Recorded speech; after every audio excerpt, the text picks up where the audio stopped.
Well, welcome back for part 2 of the video.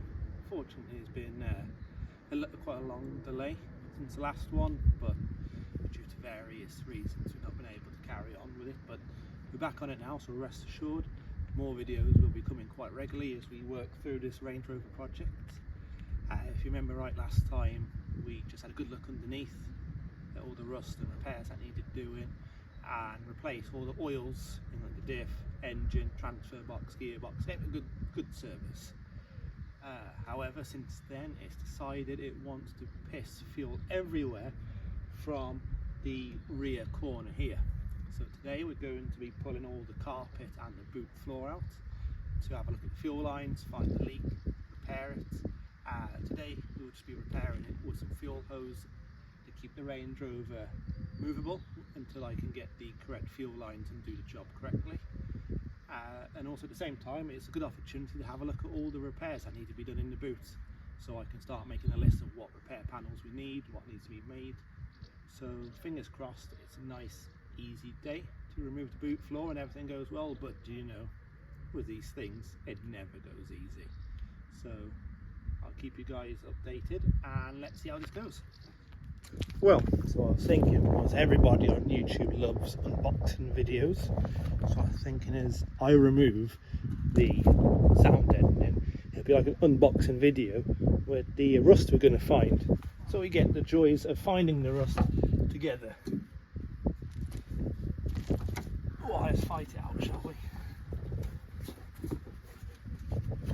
For some reason, copious amounts of tissue has been wrapped around here.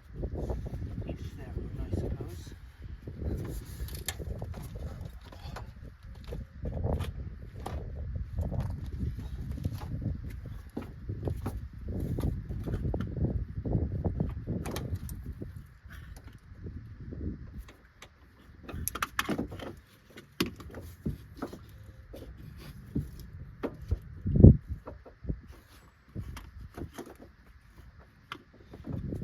We'll just come back after I fight with the seat belts and try and get them back. So I just pause the video here. Right, we're back. Got the seat belts out. Now, fingers crossed, if it was anything like my Range Rover, these should just slide out nicely. And they do. Well, already it looks exciting after removing this one.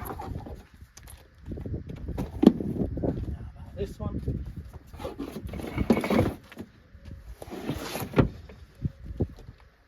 Well, as with every Land Rover, Range Rover, rust is always more exciting than you'd expect it to be. Let's have a look at what we've got. Yeah, plenty of holes in here to be fighting with. In some aspects better than I was expecting, and in other aspects far worse. It's going to be fun to try and get this out today to repair these fuel lines. That's completely gone there. Let's remove these wheel arch covers, shall we, and see what we got under there.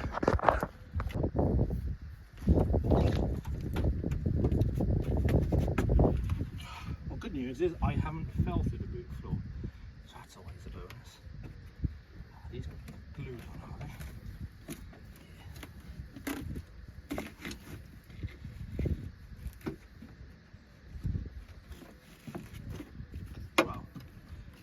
Remove these bolts first would be a good start, wouldn't it? We're removing that.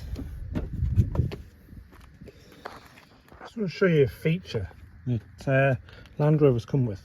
One, always keep these random bits of trim spare. Well, keep them tidily together when you're restoring a project. I did it with my first project. I soon learned how expensive it was to replace. But however, Land Rover seem to like to create quick release seatbelt anchors, or rather just absolutely rotted messes. I think there's only one way to get this on, is just whack it with a hammer.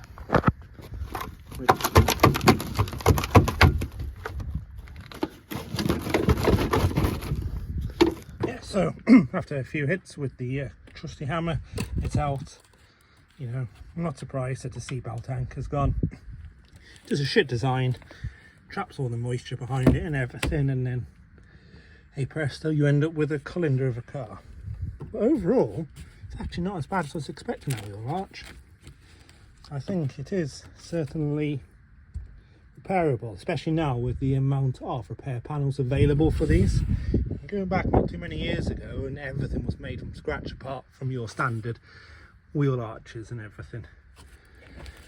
Let's just cut this off and away we go. It does annoy me a little bit when you find bodge repairs like this, but I suppose back in the day it was just standard MOT welding, you know, no need to do anything else, was there? So,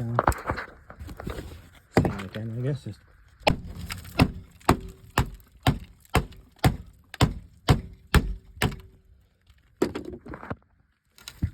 yeah, it's coming out now nicely. Being a bit more resistant than I was expecting, but that's fine. I'll just pop over and go grab an angle grinder in a moment. But first, let's crack on with this floor, shall we? Again, though, the wheel arch actually isn't as bad as I was expecting. Obviously, just a disgusting repair patch there. But overall, not actually too bad. So, after about 3 hours of shouting and swearing, we finally got the boot floor out. It's quite, to be honest, shit in here, to be honest.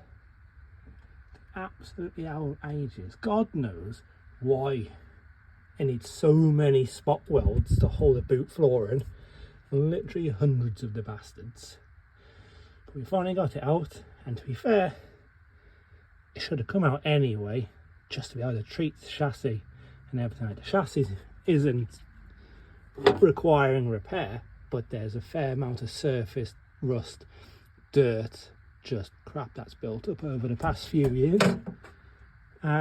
So I was saying earlier, we had quite a bad fuel leak coming from this rear wheel arch. You can see it a lot clearly now that the fuel lines are just gone. There's just nothing left of them really. So I'm going to have a spot of lunch now because I am rather hungry after that. And then we're going to have a little fight. A little wet here, so potentially it could be coming from there. But we'll have a look shortly. Well, after a spot of lunch, the fuel leak has been found. Just turn the ignition on to apply the pump. And there it is. So what we're going to do is just temporarily chop this portion out, place it with a rubber hose because the new fuel piping is on order, and that keeps us movable till it comes in. We'll give this a good clean up, good wire brush, get fucking 10 years at least worth of mud and dirt off it first.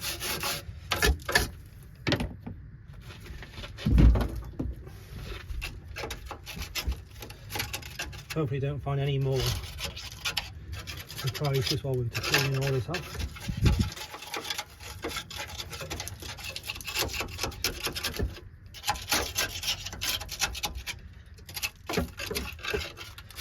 So I'm not surprised the fuel lines are so rotten with all this corrosion and all the mud that's just built up around it that it gets wet.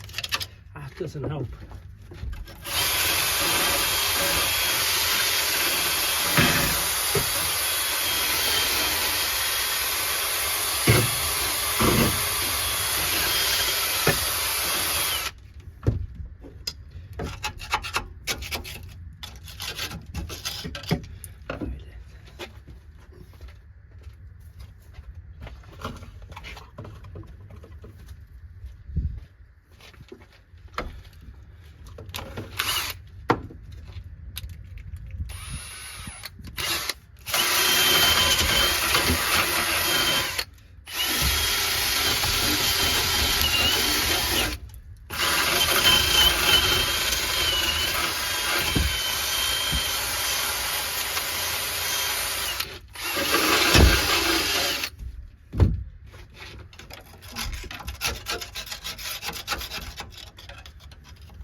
Now we've got the suspected leak area cleaned up.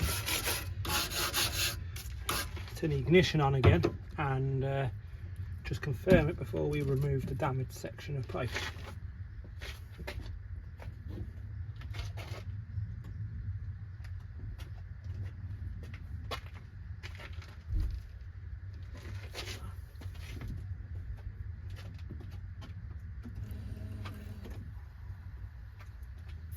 So, as we had there, an absolute lovely shower of petrol just going everywhere. So what we're going to do is looking at chopping it here, probably up to there, as well as removing this damaged section here, and just replacing it temporarily with a bit of fuel hose. Damaged piece of fuel line that we suspected anyway, so pissing fuel everywhere, temporarily replaced. Unfortunately, I don't have the privilege of being able to keep the car in the same place. It has to be able to move about where the workshops are, so by doing this, I know it's only a bodge, but it allows me to continue to move it about for working on. So what we're going to do now is just turn it on the ignition and make sure we don't have any more leaks.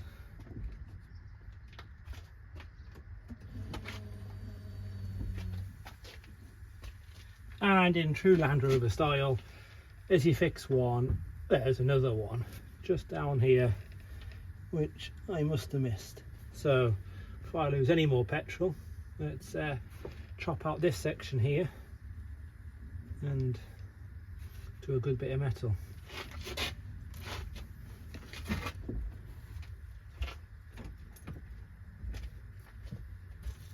Again, you don't need to watch me chop out fuel line. You all know how to do that, so we'll just place another section of fuel line here, more or less the whole thing now. So we'll turn it on again, and fingers crossed, no more showers of petrol.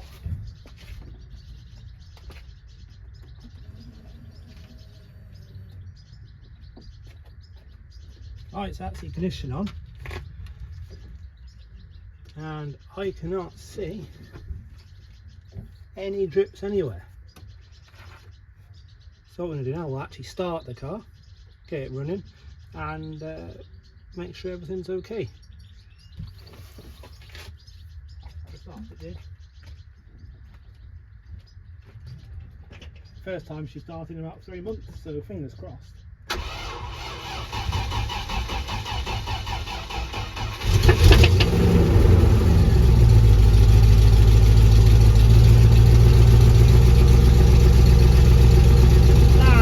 True Land Rover style, we have another leak here. Nothing too crazy. But we'll top this portion out here and pop a new one on. So yeah, battery's a little bit flat, so we'll have to take it around and charge it later on. So as you can see, no more leaks or anything like that. We're just going to leave it running for a few minutes. Because there'll be air in the fuel system now, so that bleed up and everything. As you can hear, it's a little rough running at the moment, purely just because of the amount of air in the fuel lines. So hopefully after a few minutes or two, we should be good. But down a little look there, that rear cross member is absolutely knackered. Yeah, so that's going to be another fun job at some point.